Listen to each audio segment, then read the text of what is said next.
Welcome to Penrose Learning, where we make understanding easy. You'll start by getting the QR graphic into VideoStar and placing it where you want it to scan. First, export a clear PNG or JPG QR. Transparent background helps for overlays. Then open your project and import that file into the media library. Drag the image onto a new layer above your video.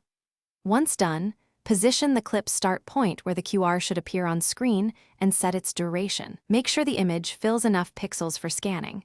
A small, blurry QR won't work. Now refine how the QR sits in the shot so real phones can read it. Use the transform controls to scale the QR to at least 15% of the frame height and place it on a stable, flat surface in the composition.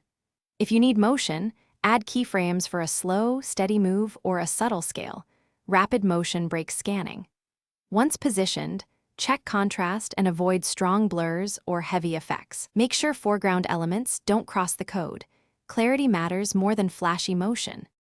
Finish by exporting a high-quality version and verifying the code actually scans.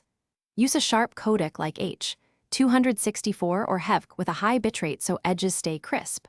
Once exported, play the clip on your phone and try scanning with 2 or 3 devices at different distances and angles.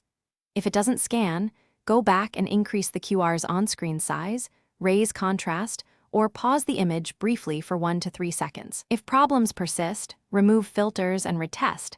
Clarity fixes most issues. Thanks for watching. If this was helpful, leave a like and consider subscribing. See you next time.